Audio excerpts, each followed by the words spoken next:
Muito bem, meus irmãos, vamos nos preparar então para a nossa aula.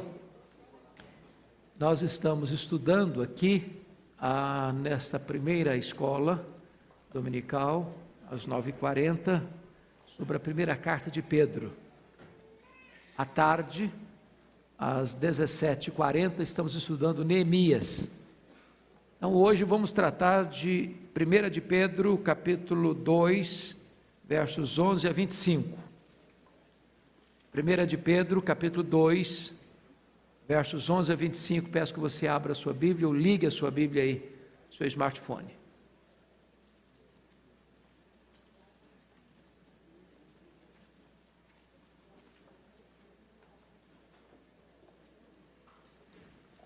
Primeira de Pedro, capítulo 2, verso 11.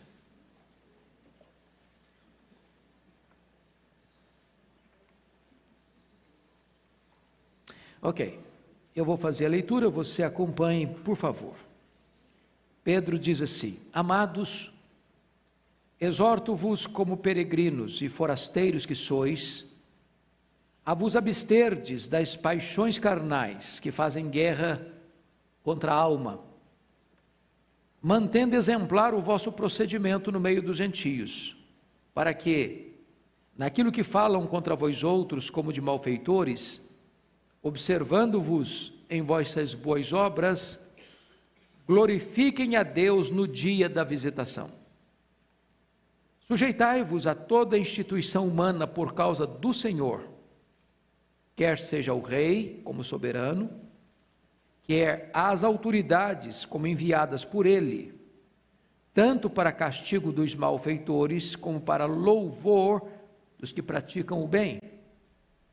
Porque assim é a vontade de Deus, que pela prática do bem façais emudecer a ignorância dos insensatos. Como livre que sois, não usando todavia a liberdade por pretexto da malícia, mas vivendo como servos de Deus.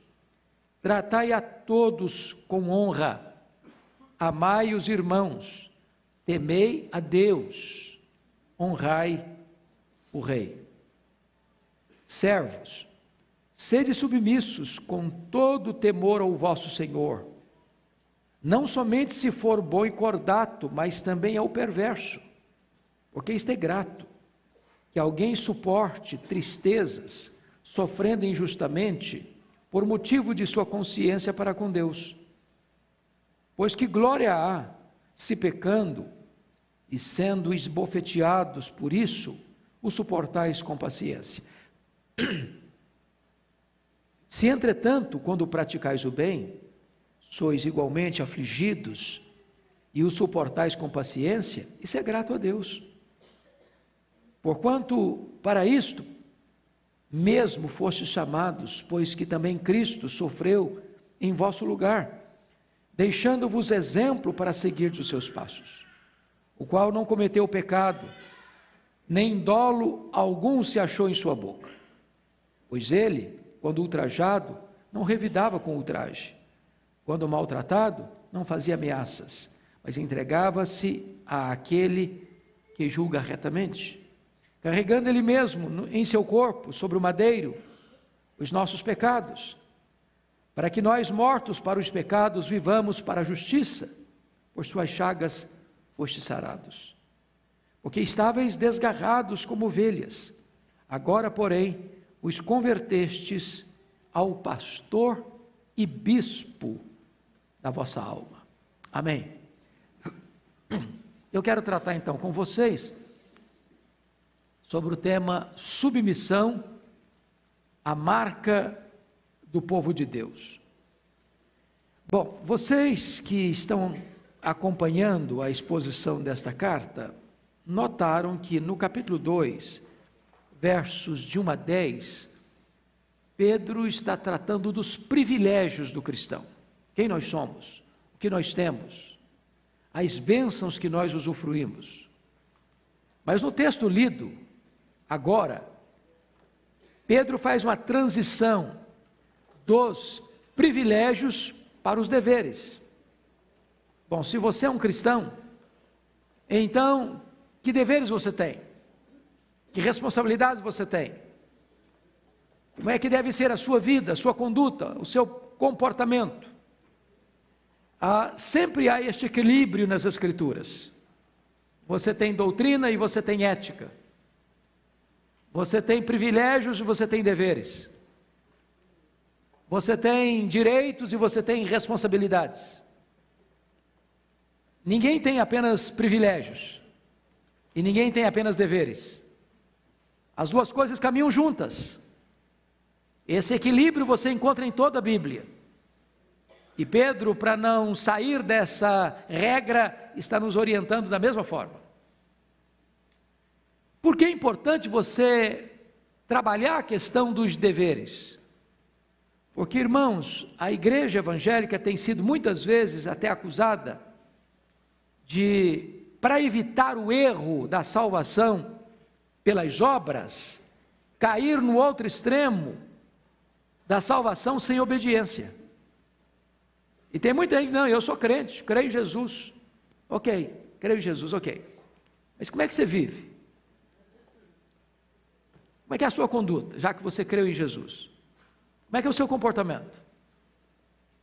Qual é o seu estilo de vida? Porque às vezes a pessoa vive de tal maneira que o discurso dela que creu em Jesus cai por terra. Que a sua teologia muitas vezes é um arcabouço para justificar seus erros, seus pecados. E é por isso que a Bíblia sempre trata desta questão com esse equilíbrio.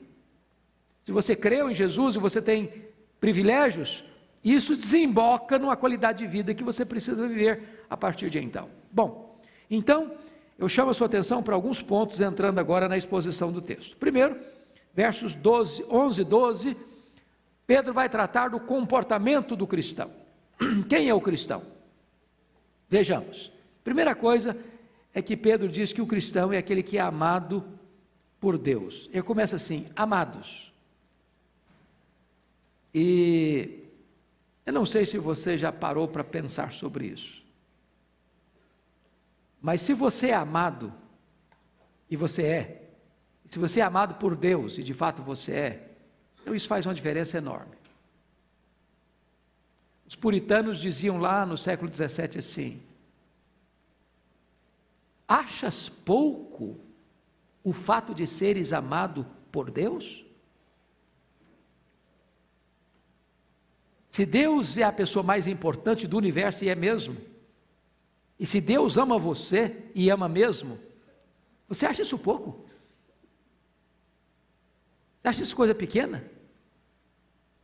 Então Pedro começa a afirmação dele com respeito ao comportamento cristão, dizendo assim, que você é uma pessoa amada. Mas em segundo lugar, os cristãos, além de amados, diz ele, exorto-vos como peregrinos e forasteiros que sois. Uma vez que você é amado, você agora precisa ser exortado. E antes de ser exortado, você precisa ainda entender outra coisa. Quem você é? Primeiro, você é o quê? Um peregrino. Essa palavra peregrino aqui significa residente estrangeiro. Você mora numa pátria, mas aquela pátria não é a sua pátria. Você não é daquele lugar. Você mora ali, você se estabeleceu ali, mas ali não é o seu país.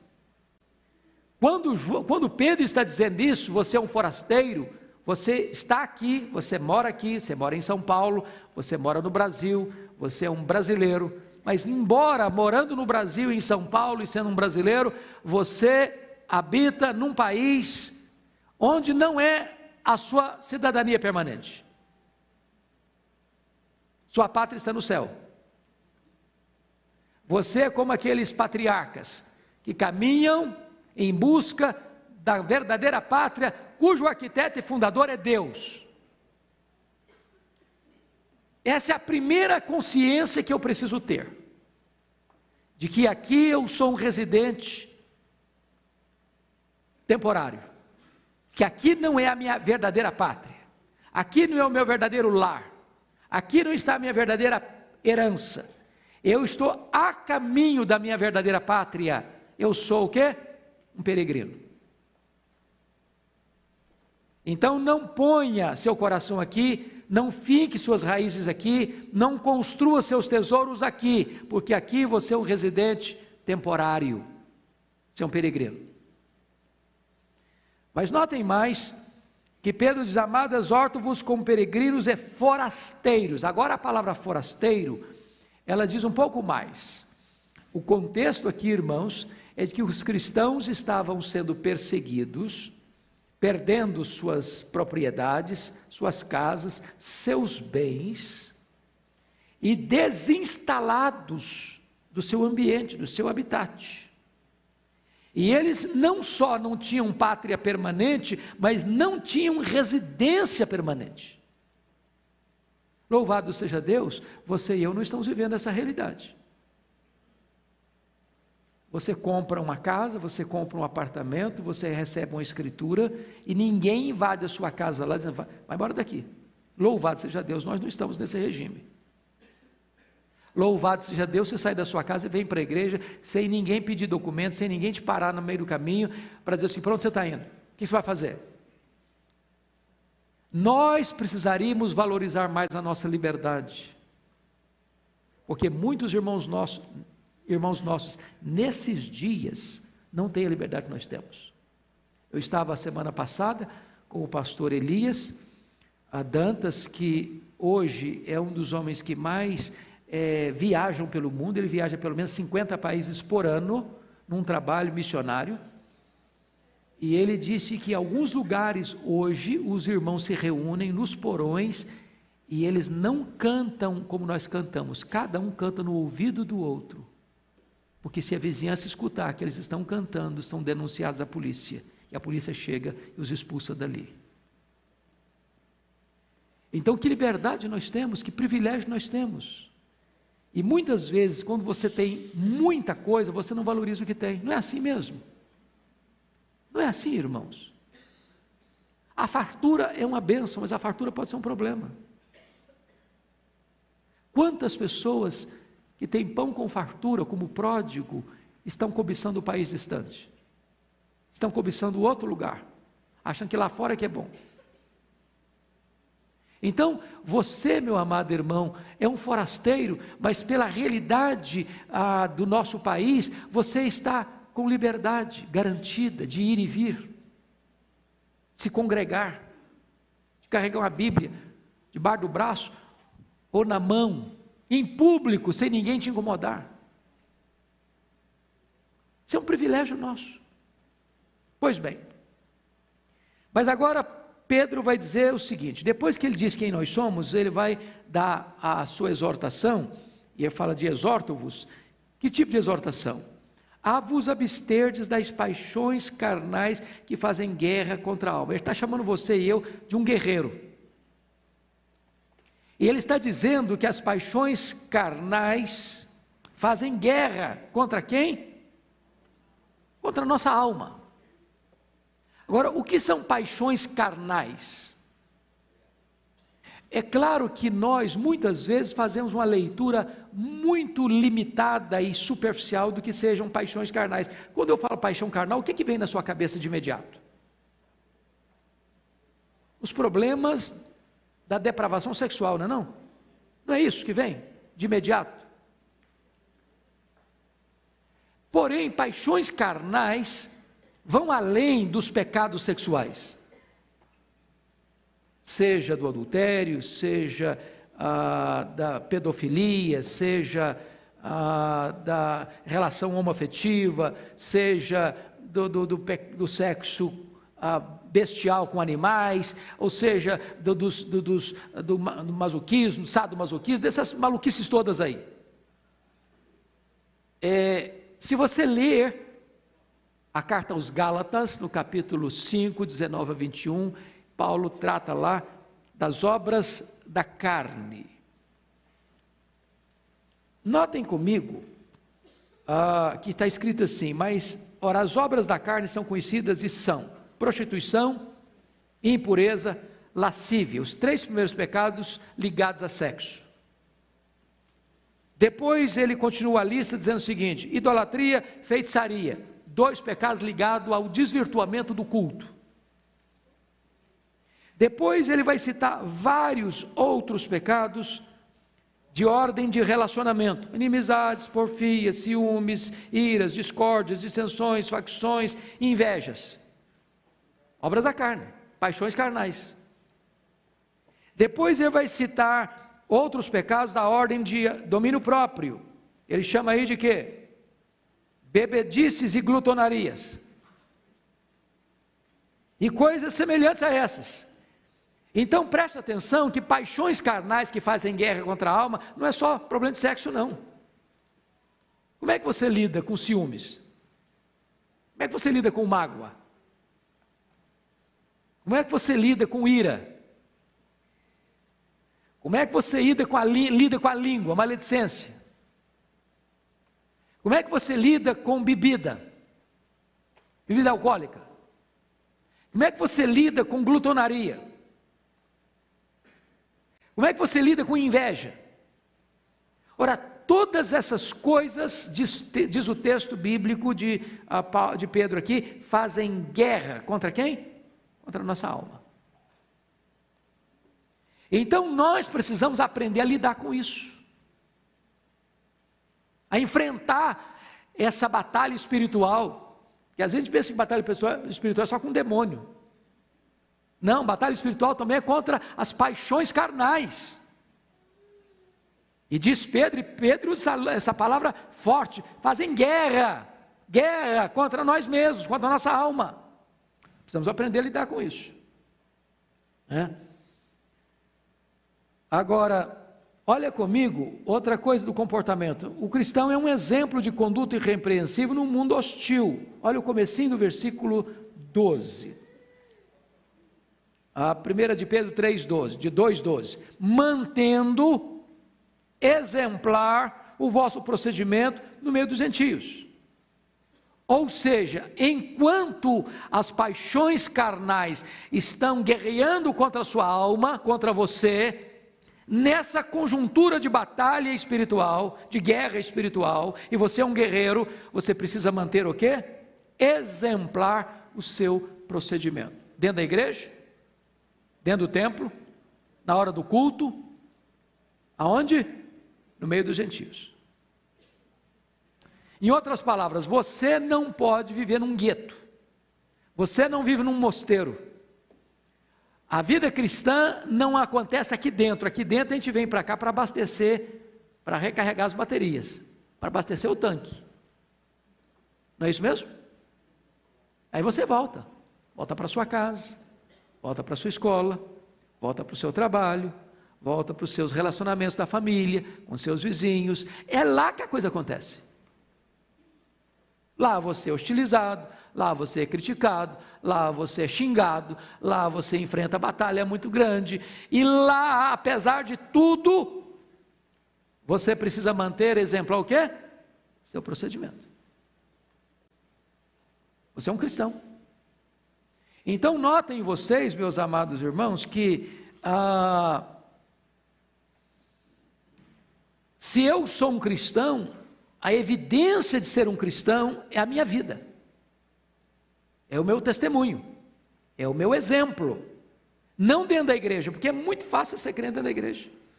Aqui o ambiente é favorável, aqui todo mundo trata você bem, aqui se alguém trata mal, você chega lá e fala: eu falo, pastor, que fulano lá me tratou mal, o senhor dá um jeito nele, eu aperto o parafuso dele. Mas lá no seu trabalho não, lá alguém está querendo puxar seu tapete, lá alguém está querendo tomar o seu lugar, lá você precisa suar a camisa para ficar firme. Agora, Pedro ainda vai nos informar aqui que o argumento irresistível de Deus no mundo, e o seu argumento irresistível no mundo, é o seu testemunho. Olha comigo a parte B do versículo 12. Mantendo exemplar o vosso procedimento dos gentios, para que, naquilo que falam contra vós outros, como de malfeitores, observando-vos em vossas boas obras, glorifiquem a Deus no dia da visitação. Ou seja, naquela época os cristãos eram mal falados. Por que eles eram mal falados? Primeiro, os cristãos viviam num mundo politeísta. Todo mundo adorava muitos deuses. Aí o cristão chega e diz: não, eu só adoro a Deus, não adoro mais ninguém. E eles eram chamados de infiéis. Aí os cristãos se reuniam para celebrar a ceia. Tomar e comer, fazer isso em memória de mim. Eles eram chamados de canibais. E aí falavam muitos horrores sobre os cristãos. E agora, o que Pedro está dizendo? Eles eram chamados de malfeitores. Malfeitores. Hoje, graças a Deus, irmão, se você é um crente de verdade, as pessoas respeitam você. É bem verdade que hoje o negócio está ficando feio, não está não? Porque tem muita gente botando todo mundo no mesmo balaio.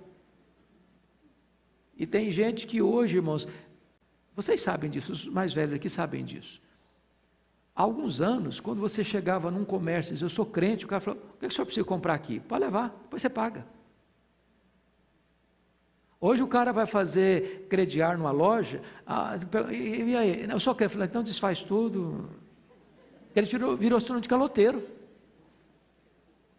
Tem empresa que não contrata crente, que é o cara mais enrolado, quer ler Bíblia lá no trabalho dele. Você pode ler Bíblia, filho, mas na hora do expediente não. Então, o que Pedro está dizendo é que, naquilo que as pessoas falam mal de você, ao observar o seu bom procedimento, eles mudam de opinião. Não é o seu discurso que vai convencer as pessoas, é o seu exemplo, é a sua vida. Mas isso vale, irmãos, para qualquer área de relacionamento dentro de casa. Não é o discurso, é a vida. Não é o que você fala, é o que você vive. Então, a primeira coisa que Pedro está mostrando é como é que nós temos um comportamento que vai mostrar para o mundo que de fato nós somos um povo remido por Deus. E esse povo vai reconhecer: esse povo é diferente. Esse povo é diferente. Em vez de falar mal de você, ele vai dar graças a Deus pela sua vida. Isso está escrito aí. Observando em vós as boas obras, glorifiquem a Deus no dia de visitação. Preste atenção, não é observando as vossas palavras bonitas, evangélicas, piedosas, observando o quê? As vossas boas obras. O cara fala mal de você, você fala bem dele. O cara puxa o seu tapete, você vai lá e ajuda ele. O cara bate a sua porta com necessidade e você atende a necessidade dele. Meus irmãos, é a vida, é o testemunho, é que vai mexer com as pessoas. Mas, vamos agora ver a submissão no âmbito do governo. Olha comigo aí, dos versos 13 a 17, que Pedro agora, uma vez que tratou da conduta do cristão, ele vai entrar num campo mais específico dessa conduta. Como é que é a sua conduta em relação às autoridades constituídas? Então vamos ver a submissão no âmbito do governo. Primeiro, a abrangência da submissão, versículo 13 aí: sujeitai-vos a toda instituição humana por causa do Senhor. O que significa isso? Significa que o crente não pode ser um anarquista. O crente não pode ser um rebelde. O crente é alguém que compreende que Deus instituiu a família, a igreja e o Estado. O crente é alguém que compreende que toda autoridade constituída é constituída por Deus. E resistir esta autoridade apenas por resistir é resistir ao próprio Deus. Agora preste atenção que no próprio ato de dar esta ordem de sujeição a toda instituição humana, Pedro já trabalha o limite dessa sujeição. Ele diz assim: sujeitai-vos a toda instituição humana, o quê? Por causa do Senhor. Em outras palavras, Pedro não acredita em instituição humana soberana. divinizada, autocrática. Ele não está favorecendo isso. Porque um dos grandes problemas, e olha que Pedro vivia dentro de um regime onde o imperador era considerado um deus, onde ele era divinizado, onde se construía templos para adorar o imperador. E ele está dizendo que você é um cristão, nessa conjuntura, se sujeita à autoridade, mas não é por causa da autoridade, é porque tem alguém acima da autoridade, e esse alguém acima da autoridade é o Senhor. Ele quebra essa ideia do Estado divinizado, do Estado absolutista. Foi isso que Jesus ensinou. Dai a César o que é de César, e a Deus o que é de Deus. Nem tudo é de César, como Roma pensava. Então o cristão é alguém que honra a autoridade, mas ele honra a autoridade por causa do Senhor. Ele entende que o Senhor está acima da autoridade. A motivação para essa submissão está no versículo 13, parte B. Sujeitai-vos a toda instituição, não é por causa do Senhor, quer seja o rei, como soberano. Então ele está dizendo que a motivação é por causa de quem?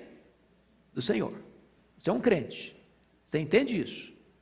E nós, por exemplo, vamos pegar o conceito de democracia. Quem pode me dar a definição de democracia? Não é aquela definição mais clássica que tem. O que é democracia? Quem sabe me dar essa definição? Democracia, 3 pontinhos. É o governo do povo, pelo povo e para o povo.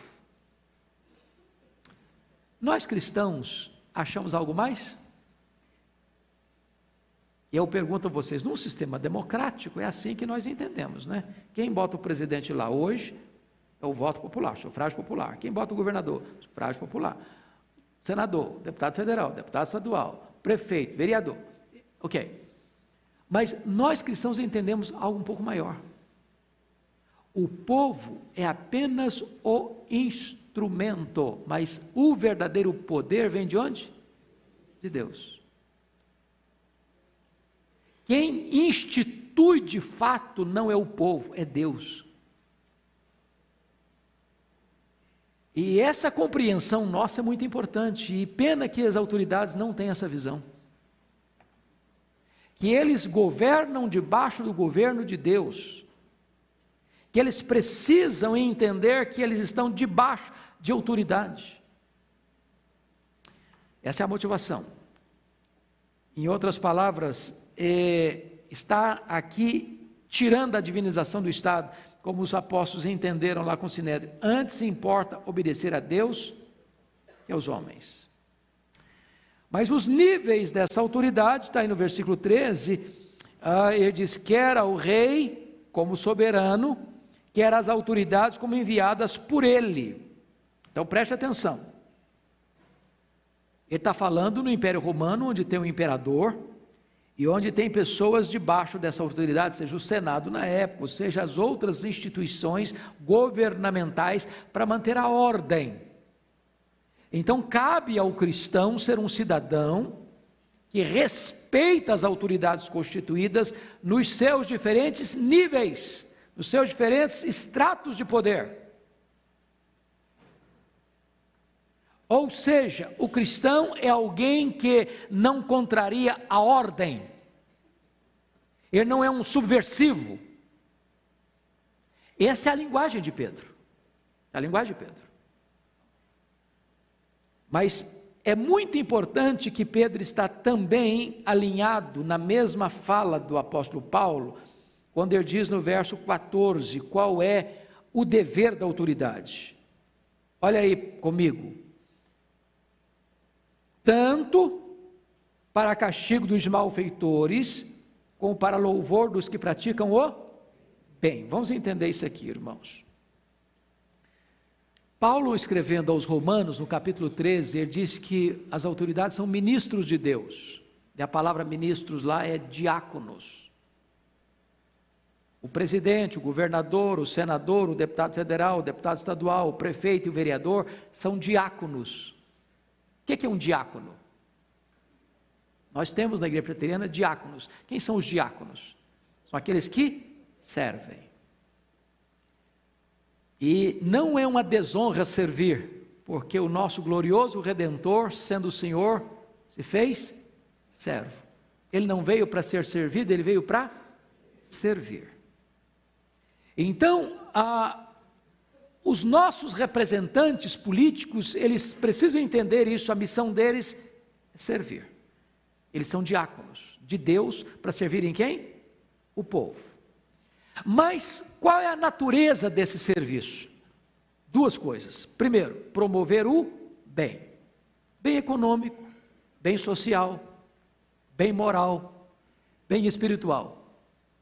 Um governante que entende a sua função, ele vai servir o povo nesse sentido.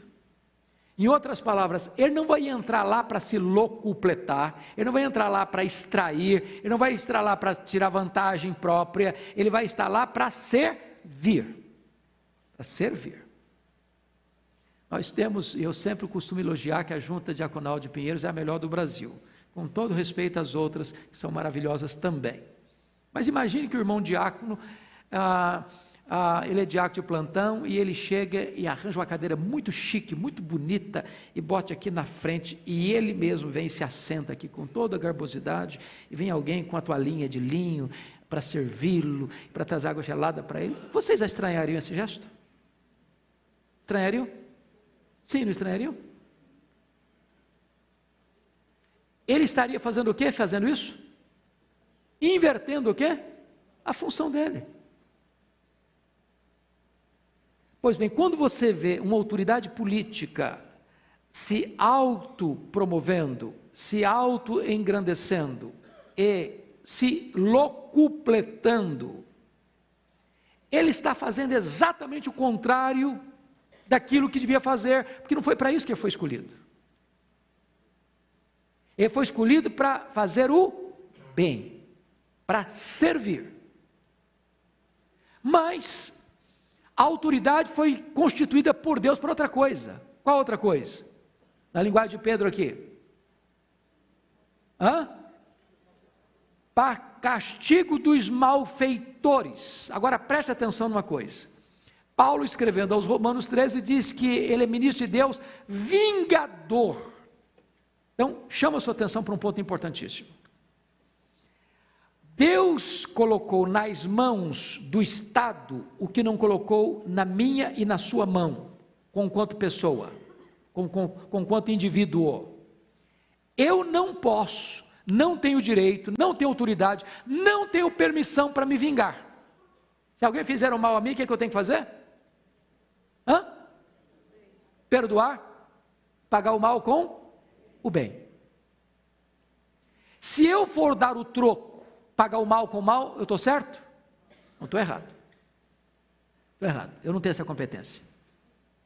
Agora eu pergunto a vocês, alguém fez o mal, qual o papel do Estado?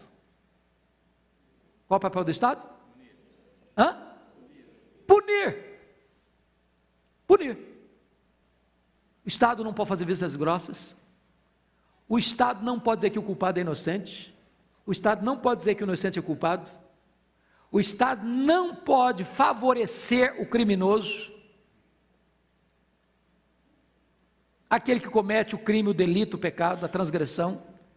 Cabe ao Estado vingar-se, punir, exemplarmente, aplicar a lei. Ou seja, o que Deus não me permite fazer quanto indivíduo, Deus ordena o Estado fazer. O Estado não pode ser frouxo na aplicação da lei. Porque se ele for frouxo na aplicação da lei, ele vai fazer o quê? Contribuir para o crescimento do crime. As pessoas dizem, o crime compensa. Eu vou fazer e vou escapar. Eu vou fazer e ninguém vai me pegar. Eu vou fazer e ninguém vai saber. Eu vou fazer e vou usufruir o produto do meu roubo, do meu crime. Então, Pedro está dizendo que a autoridade ela é constituída com dois propósitos: promover o bem e punir o mal. Mas vamos ver mais. Vamos ver mais. Vamos olhar agora o propósito da submissão. Você pode ler o versículo 15 comigo? Vamos lá? Porque assim é a vontade de Deus, que pela prática do bem façais emudecer A ignorância dos insensatos. Então ele está falando de você ser submisso a quem? Às autoridades. Então, você como um cidadão do céu, como um residente não permanente aqui, você deve fazer o quê? Praticar o bem. E dessa maneira você emudece a ignorância dos insensatos. Esse é o propósito da sua submissão. Qual a natureza dela? Versículo 16. Como livres que sois, não usando todavia a liberdade por pretexto da malícia, mas vivendo como servos de Deus. Então,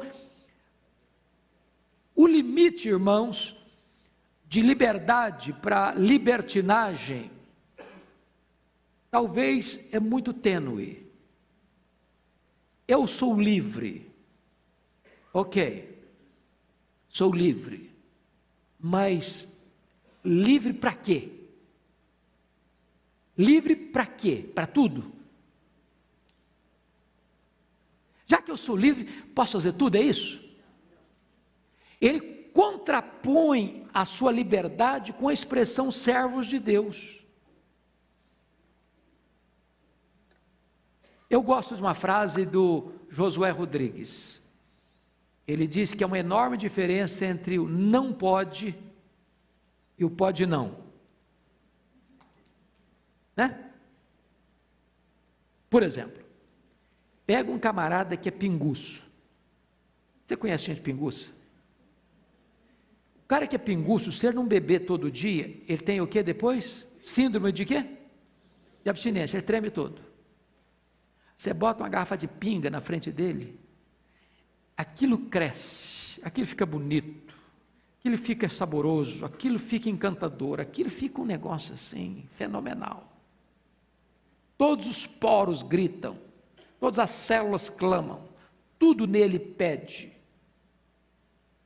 Ele não pode deixar de beber, ele é escravo da bebida.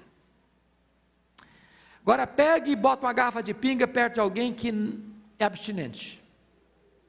Ele pode beber? Pode. Você pode não beber. Ele é o quê? Livre.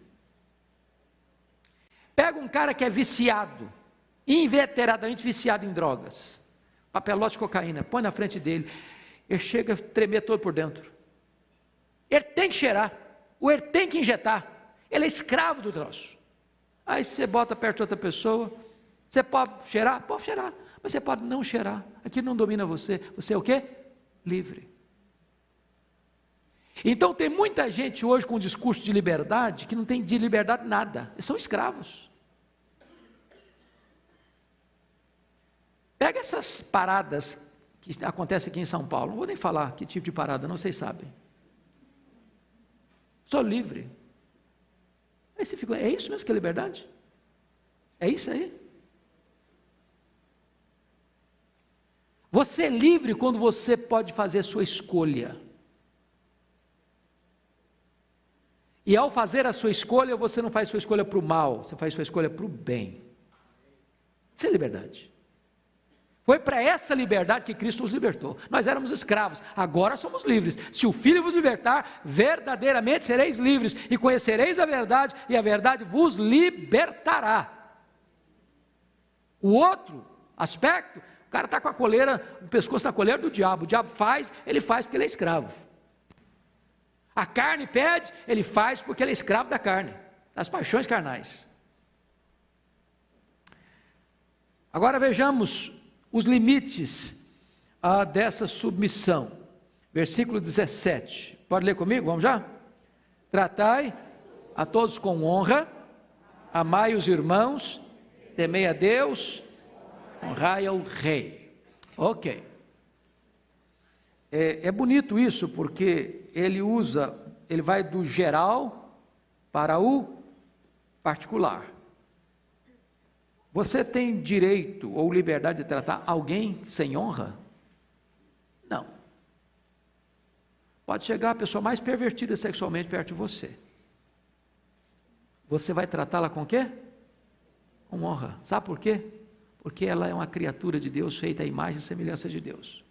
Ela pode estar toda disfuncional, toda distorcida, mas é um ser criado por Deus à semelhança de Deus, carrega a imagem de Deus. Você precisa tratar essa pessoa com o quê?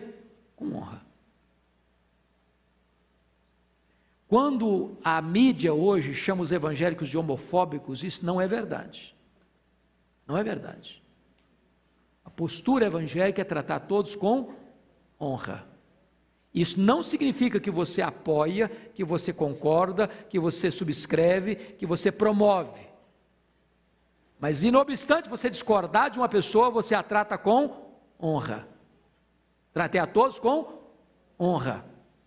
E se você perceber, é a mesma palavra que ele vai usar para o rei: honra o rei. Ou seja, você dá o mesmo tratamento para a pessoa mais simples do mundo, ou a pessoa mais chafurdada no pecado do mundo, ao tratamento que você dá à pessoa no topo da pirâmide social, ao rei. Perceberam isso em Pedro? Agora notem vocês que ele diz assim: amai os irmãos. Ô irmãos amados, nós não temos o direito de cortar a volta de ninguém, viu? Mas vamos dizer uma coisa: nós não somos muito fáceis de amar, não somos? Nós somos meio complicadinhos, não? Tem hora que o cara tem que fazer um esforço enorme para nos amar, não? Nós somos complicados. Mas você ama o seu irmão, mesmo que você olhe para ele e fale: rapaz, você é chato, hein, cara? Mas eu te amo assim mesmo. E o cara olha para você: cara, você é ruimzinho de serviço, mas eu te amo assim mesmo, pronto. A gente se ama. Nós somos uma família. E eu te pergunto: quando você ama a sua família, você ama a sua família que ela é perfeita, maravilhosa? Quem tem uma família perfeita, maravilhosíssima? Tem alguém aqui que tem? Então dou o endereço para nós, que ele tem que aprender com vocês. Mas você ama a sua família assim mesmo. Você ama a sua família assim mesmo. Nós amamos uns aos outros, irmãos. Não é porque a gente é todo mundo legal demais da conta, nós somos ruinzinhos mesmo, mas amamos uns aos outros. Amai os irmãos. Com respeito a Deus, o que você tem que fazer? Temei a Deus. A Bíblia não diz que você tem que temer o rei. Você tem que temer a Deus. Quem teme a Deus não teme aos homens. Preste atenção nisso. Quem teme a Deus não teme aos homens. Foi isso que os cristãos revolucionaram o Império Romano, e o Império Romano teve que se curvar ao cristianismo. O camarada chegava e falava: eu te mato. O senhor pode me matar, mas eu temo a Deus. Te jogo para as feras. O senhor me joga para as feras, mas eu temo a Deus. Eu vou açoitar você. O senhor vai me açoitar, mas eu temo a Deus. Vou te jogar na fogueira. O senhor vai me jogar na fogueira, mas eu temo a Deus. Eu vou te crucificar. O senhor vai me crucificar, mas eu temo a Deus. Perceberam? O Império Romano teve que se dobrar diante dessa verdade. O cristão preferia morrer a deixar de temer ao seu Deus. Essa é que é a diferença. O rei, eu honro o senhor. O senhor é a autoridade constituída. Mas a minha devoção é a Deus. É a Ele que eu temo. É a Ele que eu sirvo. É a Ele que eu adoro. Pois bem, agora vamos passar para outra fase, que é a submissão no âmbito do trabalho. Versículos 18 ao versículo 20. Preste atenção nisso. Antes de entrar nisso aqui, é preciso entender o contexto. Nós estamos falando do contexto do Império Romano. E no Império Romano, irmãos, havia, na época que Pedro escreveu esse texto, cerca de 60 milhões de escravos. A maior parte da população era composta de escravos. O cristianismo não veio atacando frontalmente o sistema porque ele promoveria uma guerra sangrenta. O cristianismo venceu a escravatura pela sua doutrina, pelo seu ensinamento, pelo seu exemplo, pela sua postura. Então, É preciso que você tenha isso como pano de fundo para você entender o que Pedro vai dizer aqui. Então vamos lá, versículo 18. Servos, sede submissos com todo temor ao vosso Senhor, não somente se for bom e cordato, mas também ao perverso. A palavra servo aqui não é doulos, nem diáconos. A palavra servo aqui é uma palavra que vem da palavra casa, oikos. A ideia aqui é daquele escravo que trabalhava na casa do seu senhor, que servia à mesa do seu senhor. E muitas vezes um cristão, e a maioria dos cristãos no primeiro século eram escravos, entenda isso, eram escravos. O seu senhor não era crente, o seu senhor não era cordato, o seu senhor não era amável, o seu senhor era um cara carrancudo, o seu senhor era um cara cruel. Como é que esse crente que trabalha nessa casa e é um escravo se porta? É isso que Pedro está orientando aqui. Servos, sede submissos com todo o temor ao vosso Senhor, não somente se for bom e cordato, mas também ao perverso. Porque às vezes você se sujeitar a alguém que é legal com você é fácil. Como é que você se sujeita a alguém que é perverso, que é cruel, que é injusto, que às vezes nem respeita você, maltrata você? Bom, é claro, irmãos, que Pedro está tratando de alguma coisa aqui que eu chamaria de sobrenatural, o que nós chamaríamos de reação transcendental. Aquilo que Jesus Cristo colocou lá no Sermão do Monte: se alguém te ferir a face, volta a outra; se alguém te forçar uma milha, vai duas; se alguém quiser tomar sua capa, dê a túnica também. Preste atenção nisso. Nem você nem eu temos problemas com ação. Eu explico. Você mora do lado do seu vizinho 10 anos, mesmo andar, porta a porta. Ele nunca gritou com você, você nunca gritou com ele. Ele nunca deixou um lixo na porta do seu apartamento, propositadamente; você nunca deixou outro na porta do apartamento dele, propositadamente. Mas um dia seu vizinho toca a campainha e desanda a xingar você, fala mal de você, a gritar com você. O que você vai fazer com ele agora não é ação. O que você vai fazer com ele agora é o quê? Reação. Viver bem com quem vive bem com você não tem segredo nenhum. Pagar o bem com o bem é muito fácil. A questão é como é que você reage quando alguém age com você erradamente. Esse é o ponto que Pedro está tratando aqui. O seu patrão é um cara perverso, o seu patrão não respeita você, o seu patrão não é legal com você, o seu patrão é alguém que perturba a sua vida, e mesmo assim, diz Pedro, você tem que tratar essa pessoa com dignidade. É fácil isso, irmãos? Não, não é. Ou você tem a graça de Deus, ou você é um cristão que depende do poder do Espírito Santo de Deus, ou você, desculpe da expressão, chuta o balde. Mas tem mais. Segundo lugar, submissão a despeito da injustiça. Olha o versículo 19 comigo.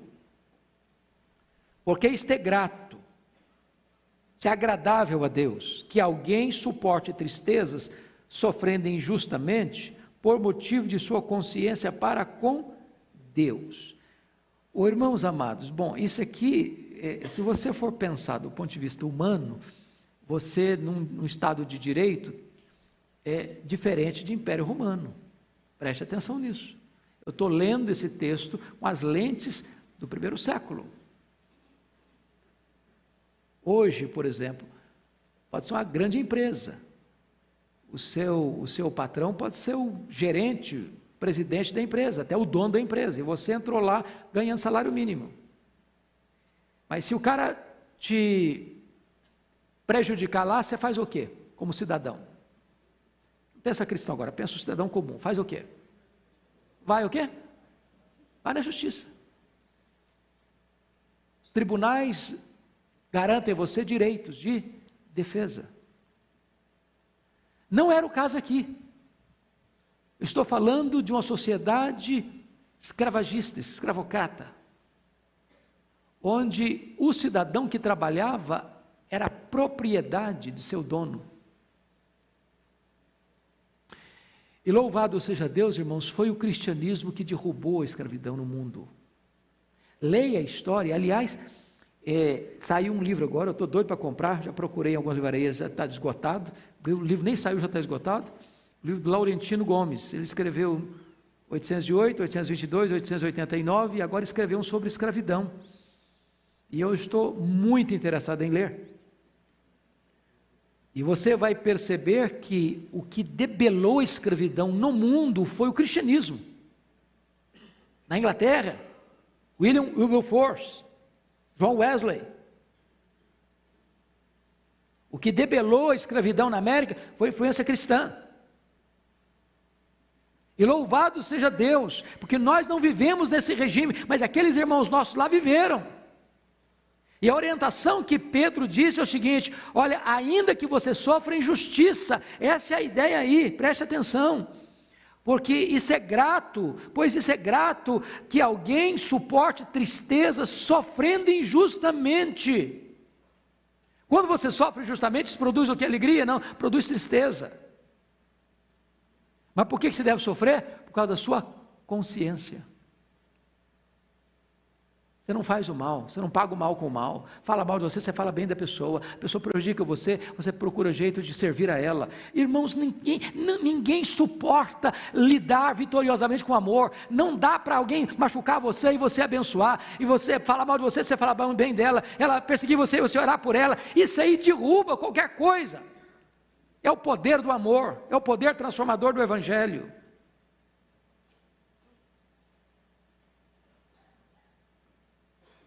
Mas veja mais, submissão a despeito da aflição, versículo 20, você pode ler o 20 comigo, vamos lá?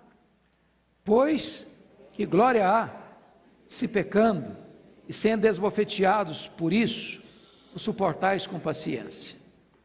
Se entretanto, quando praticais o bem, sois igualmente afligidos, e o suportais com paciência, isso é grato a Deus.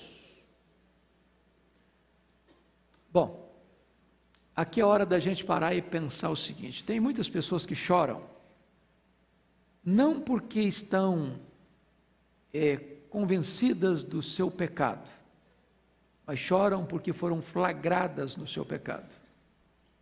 É aquela história da polícia chegar na hora que o ladrão está botando a mão na botija, ele chora, mas ele não chora porque ele está arrependido do pecado que ele estava cometendo, ele chora porque foi apanhado, vai para a cadeia. Uma coisa é chorar pelas consequências do pecado, outra coisa é chorar por causa do pecado. Uma coisa é você sofrer porque você cometeu um erro e você está pagando pelo erro que você fez, e você, tá bom, eu fiz esse erro mesmo, eu tenho que pagar a pena mesmo, então eu vou sofrer com paciência mesmo, tá bom, ok, mas você não devia sofrer por isso, você não devia ter cometido esse erro. Agora, se você está andando certo, vivendo certo, e mesmo assim você está sofrendo as consequências, sofrendo dores, sofrendo tristeza, sofrendo injustiça, e você, apesar disso, não está reagindo pagando mal com o mal, Pedro diz: isso é grato a Deus, isso agrada o coração de Deus, isso agrada o coração de Deus. E eu não vou entrar, e eu vou pegar isso para a próxima aula, mas só para você não ficar desesperado, Pedro vai mostrar que isso é possível, porque ele vai introduzir no versículo 21 um exemplo de Cristo. Olha o que ele diz no verso 21: porquanto para isto mesmo fostes chamados, pois que também Cristo sofreu em vosso lugar, deixando-vos exemplo para seguires o quê? Seus passos. Então você fala, não, isso é impossível. Não, é demais. Então Pedro introduz, olha, então deixa eu dizer uma coisa para você, pois Jesus fez isso. Sabe por que ele fez isso? Para deixar o exemplo. Sabe para quê? Para você seguir o passo dele. Então não venha com desculpa que não tem jeito, não, porque tem jeito sim. E agora, chama a sua atenção para essa expressão, pois que também Cristo sofreu em quê? Em vosso lugar. Irmãos, isso aqui a gente chama de o sofrimento expiatório de Cristo, substitutivo de Cristo. A morte de Cristo, os sofrimentos vicários de Cristo foram substituídos. Ele sofreu e ele morreu no seu lugar. Verso 22. Você lê comigo? Vamos lá? O qual não cometeu pecado, nem dolo algum se achou em sua boca. Então, ele, Jesus, preste atenção nisso, não sofreu por erros que ele cometeu. Esse é o ensino de Pedro. Ao sofrer, não sofra por erros que você cometeu. Ao sofrer, sofra apesar de você estar vivendo uma vida exemplar. Porque ao sofrer por estar vivendo uma vida exemplar, você está nas pegadas de Cristo. Ele não cometeu pecado, nem dolo nenhum se achou em sua boca. Bom, mas ele está falando de dolo no que tange ao sofrimento.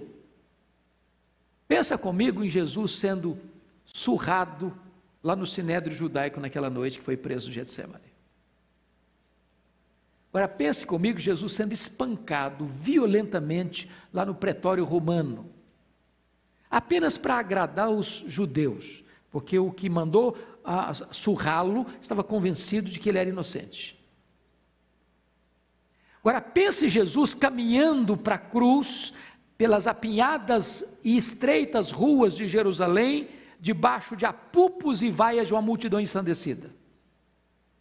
Agora pense Jesus crucificado entre dois ladrões, e quando os dois no começo estavam zombando dele também. Agora pense Jesus sendo escarnecido pelos sacerdotes e pelos soldados romanos que estavam ali no pé da cruz, falando impropérios para ele.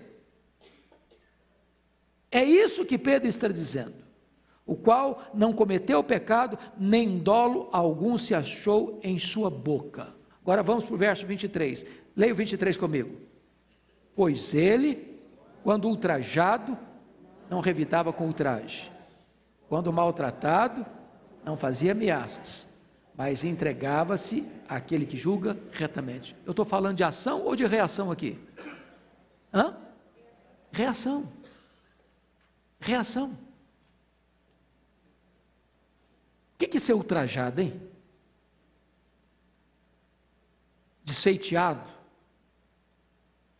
escarnecido, humilhado, e as pessoas escarneciam dele, e ele revidava com o quê? Com outro ultraje? Não revidava o ultraje, com ultraje. Quando maltratado, o que é maltratado aqui? Bateram nele, cuspiram nele, arrancaram a barba dele, cravaram a coroa de espinho nele, botaram uma cruz pesada nas costas dele, e ele já todo machucado, chicotearam-no pelo caminho afora, cravaram um prego nas mãos dele, amarraram e cravaram um prego nos pés dele, e ele 6 horas suspenso ali entre a terra e os céus, sede, cãibras, dores. O que é que ele faz? Maltratado, quando maltratado, não fazia o quê? Ameaças. Com um só olhar ele fuzilaria todo mundo, com a sua palavra ele mataria todo mundo, mas ele não fez o quê? Ameaças. Ao contrário, o que ele fez? Entregou-se àquele que julga retamente. Aí Pedro está dizendo o seguinte: vocês têm que fazer o quê? Seguir os seus passos. Quando chega no verso 24, irmãos, ele mostra a morte vicária de Cristo. Isso para mim é um dos textos mais ricos das Escrituras. Você leu o 24 comigo? Vamos lá? Carregando ele mesmo em seu corpo, sobre o madeiro, os nossos pecados, para que nós, mortos para os pecados, vivamos para a justiça, por suas chagas fostes sarados. O sacrifício de Cristo, irmãos, foi vicário. E no dia que você entender o que significa isso, que lá no Sino de Dort chamaram de expiação limitada, você vai ter o seu coração descansado em Deus.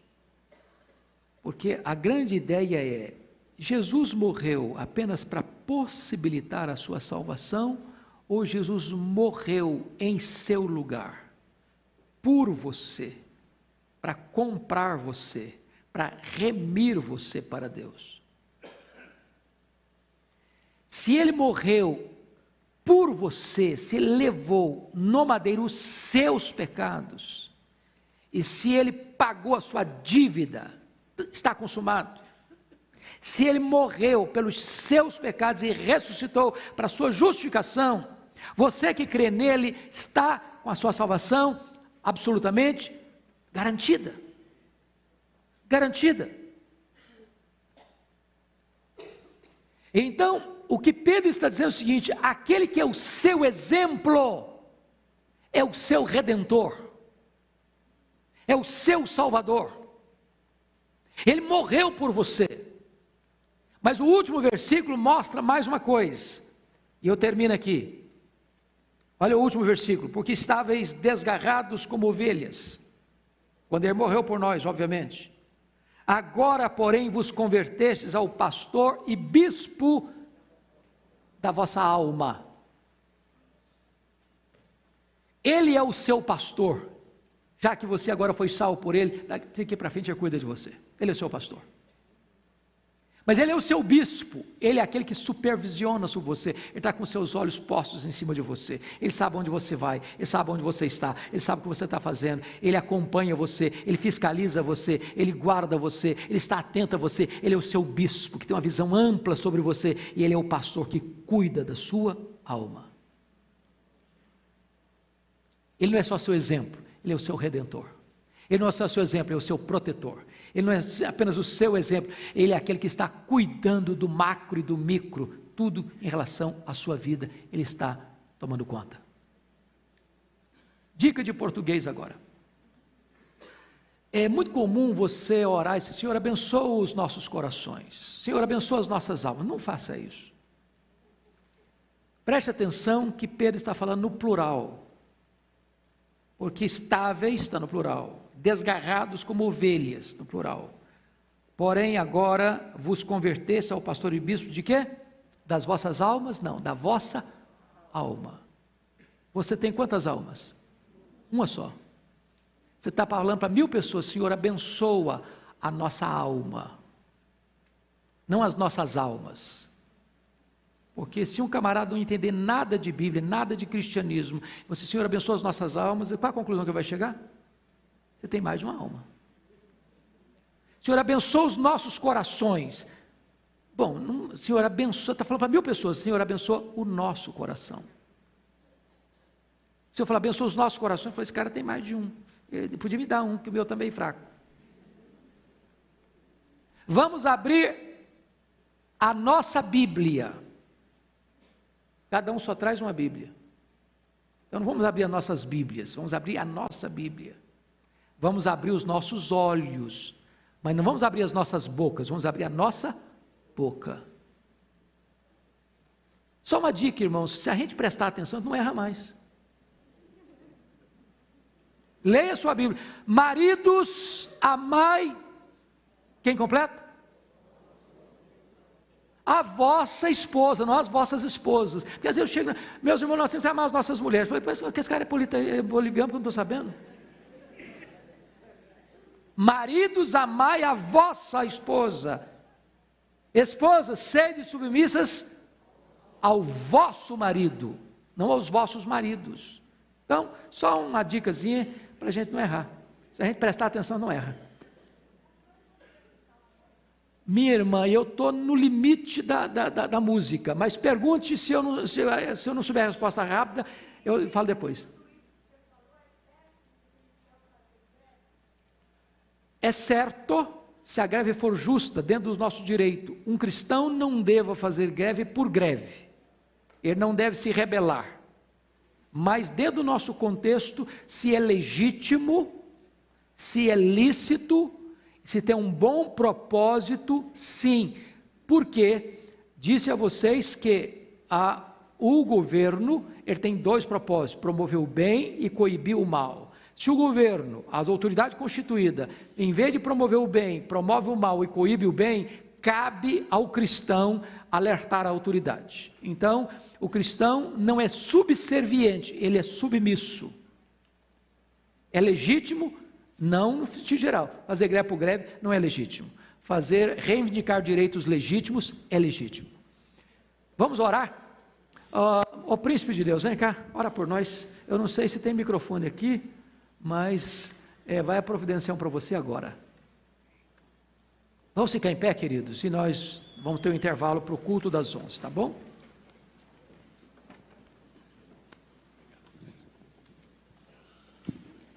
Santo e poderoso Deus, nós te louvamos, ó Pai, por mais esse dia de vida que tu nos concede.